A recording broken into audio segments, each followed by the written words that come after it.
नमस्कार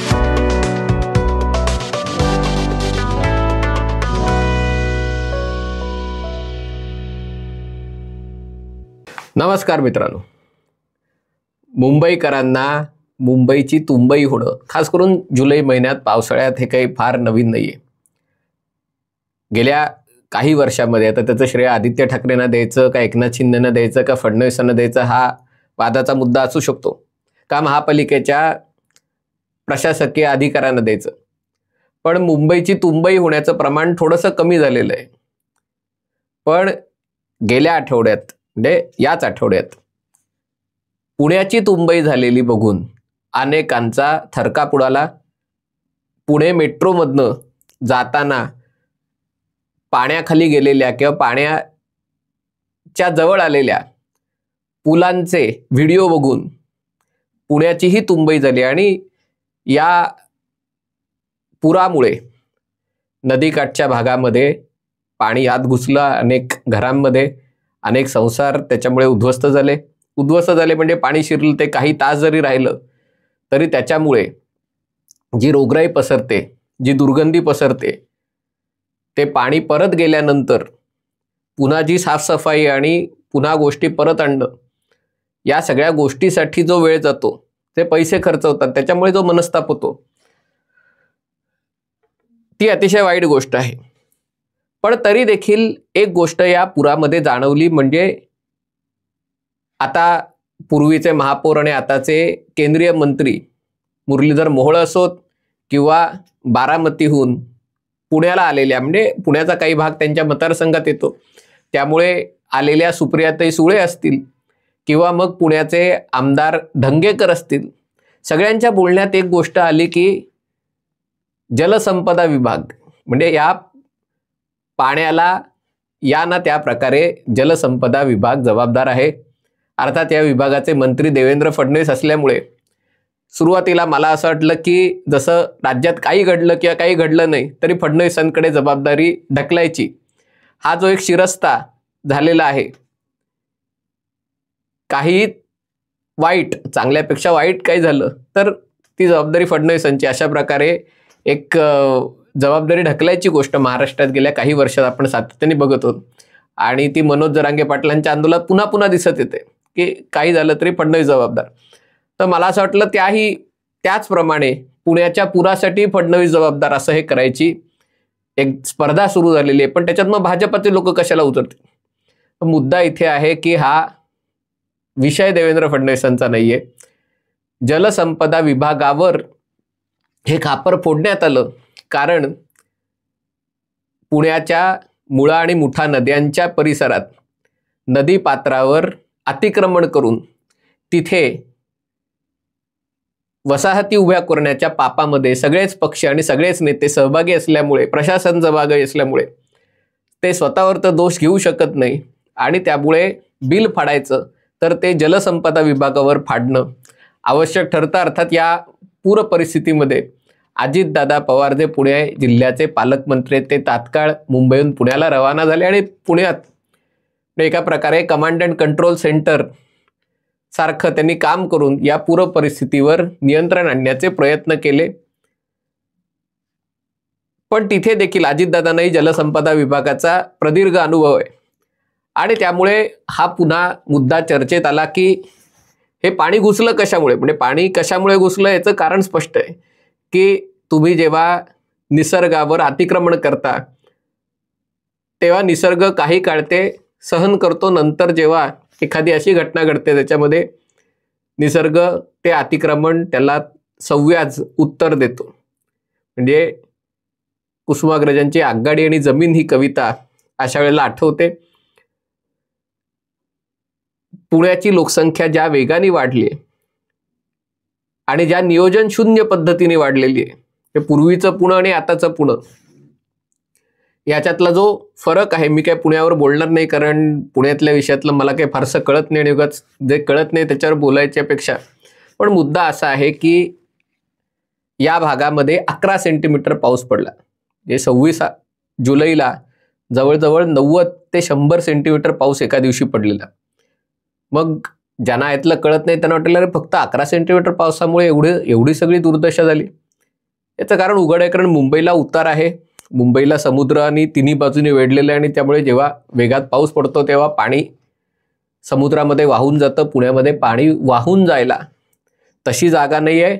इनफॅक्ट पुण्यामध्ये वाहून आलेलं पाणी पुण्यात येतं, कारण मुळा आणि मुठा नदीवरची जी धरणं आहेत त्या धरणामध्ये जर त्या भागात धरण परिसरात जर पाऊस जास्त पडायला लागला तर त्याच्यातनं जो पाण्याचा विसर्ग होतो आणि या पूर परिस्थितीसाठी मुख्यतः खडकवासला धरणातनं जो विसर्ग झाला त्याला जबाबदार धरण्यात येत आहे.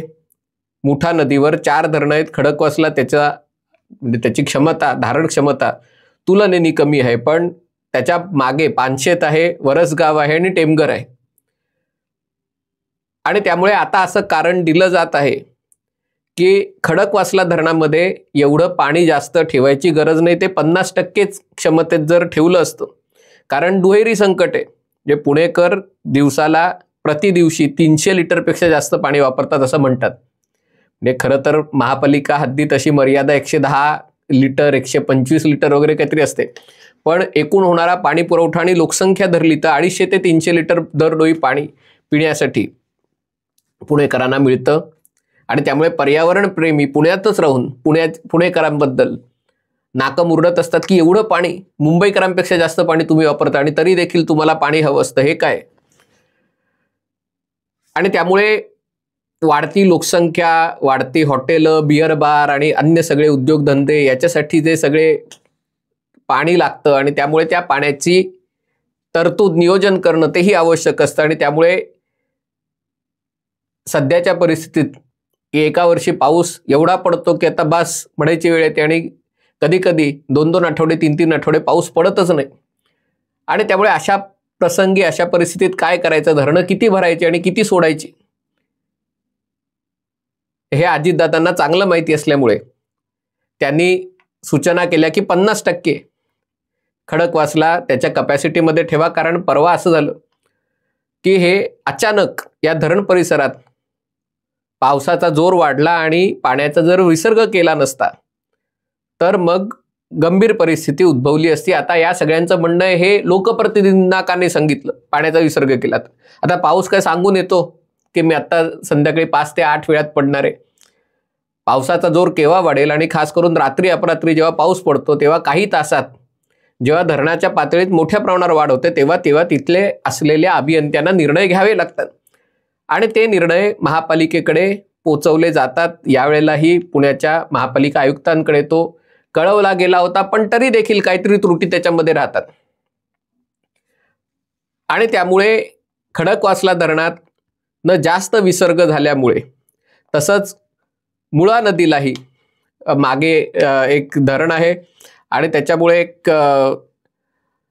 तिथेही मुळशी धरणातनंही पाणी सोडण्यात आलं, खडकवासल्यातनं पाणी सोडण्यात आलं आणि मग ते संगम आहे तिकडे ते सगळं पाण्याचा लोड तो जास्त आला आणि त्याच्यातनं ही परिस्थिती निर्माण झाली. आणि त्यामुळे आता या पूर ओसरल्यानंतर त्याच्याबद्दल ज्याला पश्चातबुद्धी म्हणतात किंवा त्याच्यानंतरचं जे शहाणपण असतं की अरे असं करायला होतं हे सुचलं असेल, पण या समस्येचं खरं उत्तर दीर्घकालीन नियोजनात आहे. दुर्दैवाने आपण आपल्या शहरांकडे सोन्याची अंडी देणारी कोंबडी केवळ याच भावनेत न बघितल्यामुळे इंच इंच विकून खाऊ, इंच इंच विकसित करू या भावनेने शहरांचा विकास केल्यामुळे मग ते नदीच्या जवळ असलं, कारण नदी एरवी पुण्याची मुळा आणि मुठा नदी अक्षरशः नाल्यासारख्याच दिसतात आणि त्यामुळे बांधली घरं तर काय फरक पडतो. घरं बांधली की मतदार वाढतात आणि त्याच्यामुळे नगरसेवकांची निवडून यायची का नाही यायची याची सोय होते.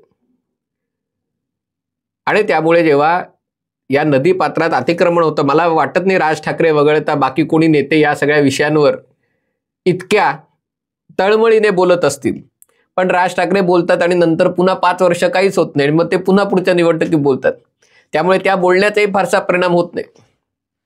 पण मूळ मुद्दा हा आहे की वातावरणातील बदल ही आता वस्तुस्थिती आहे.